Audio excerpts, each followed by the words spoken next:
ሰላም ጤና ይስጥልኝ የተከበራችሁ ክቡራን የዩቲዩብ ቻናል ቤተሰቦች በእያላችሁበት የምድር ዳርቻ በየደረሳችሁበት የዓለም ጥግ ሁሉ ሰላም ጤናና ፍቅር ከእናንተ ጋር ይሁን እያልኩ አቤል ብርሃኑ የወይኗ ልጅ ነኝ። አብራችሁኝ ቆዩ። ክቡራን አድማጮች በትናንትናው ደረኝ የዜና ዘገባ ወደ እናንተ እንዳደረስኩት የጀዋር መሐመድ ጠባቂዎች ሆነው በመንግስት የተመደቡት የፌዴራል ፖሊስ አባላት በፌዴራል ፖሊስ የቀጥታ አስቸኳይ ትዕዛዝ ከጥበቃቸው እንዲነሱ ትዕዛዝ መተላለፉን በትናንትናው ዕለት የዜና ዘገባዬ ዘግቤላችሁ ነበር። ነገር ግን ከደቂቃዎች በፊት የወጣው መረጃ እንደሚያረጋግጠው ከሆነ እነዚህ የጀዋር መሐመድ ጠባቂ የሆኑ የፌዴራል ፖሊስ አባላት በአስቸኳይ ጀዋር መሐመድን ከመጠበቅ ተነሱ ቢባሉምና በፌዴራል ፖሊስ ትዕዛዝ ቢሰጣቸውም እነዚህ የፌዴራል ፖሊስ አባላት ግን ጀዋርን ከመጠበቅ አንነሳም፣ ከፌዴራል ፖሊስ አባልነታችን ይልቅ ጀዋር መሐመድን መጠበቁ ይሻለናል ማለታቸውን ራሱ ጀዋር መሐመድ ተናገረ። ጀዋር መሐመድ ለቢቢሲ ከደቂቃዎች በፊት እንደተናገረው መንግስት የመደባቸው ጠባቂዎቹን እንደሚያነሳ እንዳሳወቀውና ይህንንም ተከትሎ ጠባቂዎቹ ከመደበኛ የፌዴራል ፖሊስነት ስራቸው ይልቅ እኔ ጋር መቅረትን መርጠዋል ብሏል ለቢቢሲ ሲናገር። የኦሮሚያ ክልል የቴሌቪዥን ጣቢያ የፌዴራል ፖሊስን ጠቅሶ ለጀዋር መሐመድ ተመድበውለት የነበሩ ጥበቃዎች እንዲነሱ መደረጉን መዘገቡን ተከትሎ ጀዋር መሐመድ በፌስቡክ ገጹ ላይ ሰላም ነው፣ ከፌዴራል ፖሊስ ጋር ተወያይተን ከስምምነት ላይ ደርሰናል፣ አታስቡ ሲል ለደጋፊዎቹ መልእክት አስተላልፎ ነበር። ጀዋር ለቢቢሲ እንደገለጸው የጥበቃዎቹን መነሳት በተመለከተ ከፌዴራል ፖሊስ ኮማንደር ጋር መነጋገሩንና አባላቱ ለስልጠና እንደሚፈለጉና በአስቸኳይም ወደ ተቋማቸው እንዲመለሱ መጠየቁን አመልክቷል። ይህንንም ተከትሎ ከፌዴራል ፖሊስ ኮሚሽን እንዳሻው ጣሰው ጋር በተነጋገሩበት ጊዜ የሱ ብቻ ሳይሆን በመንግስት ጥበቃ የተመደበላቸው ሰዎችም ጠባቂዎችን ማንሳት እንደተጀመረና የሱንም ጥበቃዎች እንደሚያነሱ እንደነገሩት ገልጿል። ይህን ከመሆኑ ቀደም ብሎ ለረጅም ጊዜ አብረውት ከቆዩት ጠባቂዎቹ ጋር ስለዚህ ጉዳይ ተነጋግሮ እንደነበር የሚናገረው ጀዋር እነርሱም ወደ ፌዴራል ፖሊስ መመለስ እንደማይፈልጉና ከኔ ጋር መቆየት እንደሚፈልጉ ነግረውኛል። ምክንያታቸው ደግሞ ስምና ፎቶቸው በስፋት በማህበራዊ ሚዲያ ሲሰራጭ ስለነበር ለደህንነታቸው በመስጋት እንደሆነ ነግረውኛል በማለት ለቢቢሲ ተናግሯል።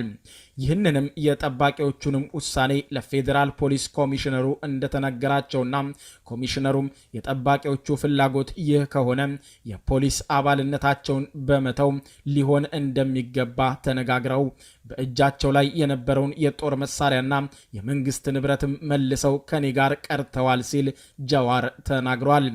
ለጀዋር ከፌዴራል ፖሊስ ተመድበውለት ጥበቃ ሲያደርጉ የነበሩት የሰራዊቱ አባላት 4 ሲሆኑ አራቱም የፖሊስ አባልነታቸውን ትተው ከእርሱ ጋር ለመሆን መወሰናቸው ተሰምቷል።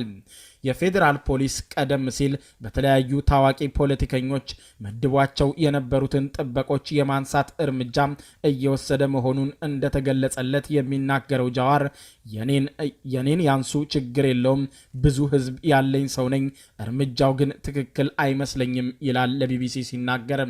በሌሎች ሀገሮችም አሰራር መሰረት አከራካሪና ተጽዕኖ ፈጣሪ ሆነው ለደህንነታቸው ስጋት ያለባቸው ሰዎች ጥበቃ ይደረግላቸዋል በማለት ለጀዋር ብለው ሌሎችም አደጋ ላይ መጣል የለባቸውም በማለት በግሉ ጠባቂዎችን መጠበቅ እንደሚችልም ገልጿል። ባለፈው ጥቅምት ወር አጋማሽ ላይ በድንገት እኩለ ሌሊት ላይ ጠባቂዎቼ ሊነሱ ነው በማለት በማህበራዊ ሚዲያ በለቀቀው ጽሑፍ ምክንያት ከ80 በላይ ንጹሐን ዜጎች መጨፍጨፋቸው የሚታወቅ ነው።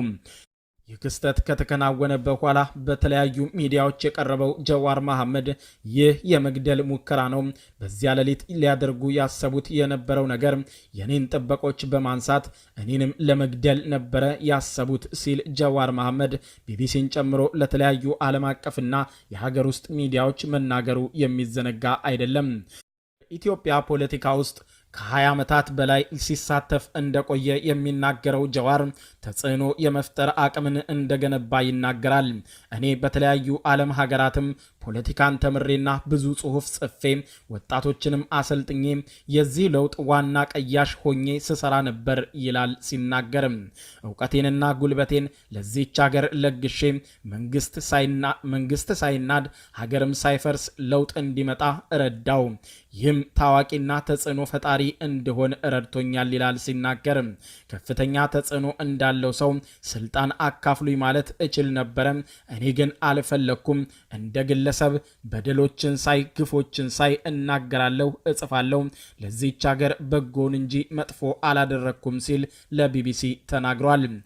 ጀዋር እንደሚለው ከሆነ ለሁሉምና ሀገር ቤት ውስጥ ለተከናወኑ እያንዳንዱ ነገሮች እኔን ተጠያቂ የማድረግ አባዜ እጅግ በስቷል ብሏል። ባልና ሚስት ከተጣሉ ተጠያቂው እኔ፣ ዝናብ ከጠፋ ተጠያቂው እኔ። አሁንማ አንዳንዴ ዝናብ ሁሉ እንዳይጠፋ መጸለይ ጀምሬያለሁ። ምክንያቱም ዝናቡን ከጠፋ ዝናቡን ያጠፋው ጀዋር መሐመድ ነው ይሉኛል በማለት ተሳልቆም ነበረ። ይህ በእንዲህ እንዳለ ከደቂቃዎች በፊት እንደተሰማውና ራሱም እንደተናገረው እነዚህ የፌዴራል ፖሊስ አባላት ሙሉ በሙሉ ትጥቃቸውንም የፖሊስነት ስራቸውንም በመተው ሙሉ በሙሉ ጀዋርን የመጠበቅ ስራቸውን እንደሚገፉበት መናገራቸውንና ፖሊስነታቸውንም ሆነ የፖሊስ መሳሪያዎቻቸውንና ትጥቆቻቸውን መመለሳቸውን ተናግረዋል። ክቡራን አድማጮች ለሰዓቱ ያስኩላችሁ አጭር መረጃ ይህንን ይመስላል። የመዋቅር አደረጃጀት ጥያቄን መሰረት አድርጎ አለመረጋጋት ውስጥ በነበረችው ቴፒ ከተማ ጥር 26 ቀን 2012 ዓ.ም የልዩ ኃይል አባል መገደላቸውን ተከትሎ በተቀሰቀሰ ግጭት ቢያንስ 8 ሰዎች መሞታቸውን ቢቢሲ ያነጋገራቸው የአካባቢው ነዋሪዎች ተናግረዋል። በትናንትናው ፕሮግራማችንም ይህንኑ መዘገባችን ይታወሳል። ይህንንም ተከትሎ የጤና ባለሙያዎች፣ የባንክ ሰራተኞች፣ ነጋዴዎችና ሌሎች ነዋሪዎች አካባቢውን ጥለው እየሸሹ መሆኑን ነዋሪዎቹ ይናገራሉ። ስሙ እንዲጠቀስ ያልፈለገውና በቴፒ ጄኔራል ሆስፒታል ይሰራ የነበረው ነርስ እርሱን ጨምሮ ሌሎች የሕክምና ባለሙያዎች አካባቢውን ለቀው እንደወጡ ይናገራል። ሆስፒታሉ ላይ አሁንም ማለትም አገልግሎት እየሰጠ አይደለም በአሁኑ ላይ እና ሙሉ በሙሉ ዶክተርም ለቋል። ያለውን በወቅቱ የመጡት ራሱ ለሕክምና አገልግሎት እንዳታክሙ ብሎ ልያውሎች ማስፈራራ ይሞቱ ምናምን በማለት ማስፈራራም እንትና ሲባል ሲቸግረን በሪፈር መልክ ነው ሁሉንም መታደግ እየቻል ሪፈር ነው ያደረግነው። 18 ዶክተር ነበር ከስፔሻሊስት ውጭ ነበር። ምንም ዶክተር የለም። ነርስም ያለው በአቅሙ ፈርስት ኤድ እንደው ዘጋን ከማለት ውጪ ነው። መድኃኒት የምጻፍ መድኃኒት የሚለው። ሌላኛው ያነጋገርነው ነዋሪ ደግሞ ዛሬም ስጋት እንዳለና የመንግስትን ጨምሮ በርካታ ተቋማት አሁንም ዝግ መሆናቸውን ነግሮናል። እንግዲህ አሁን ያለው ሁኔታ በከፊል ሱቆች በከፊል ተከፍተዋል። ባንክ ኦልሬዲ ዝግ ነው። አሁን ማየት የቻልኩት ንግድ ባንክ ብቻ በራቸውን ገርበብ አድርገው አገልግሎት እየሰጡ ነው። ከተማ ውስጥ ከ10 ያላነሰ ባንክ አለ። ከዛ ውስጥ ንግድ ባንክ ብቻ ነው አገልግሎት እየሰጠ ያለው።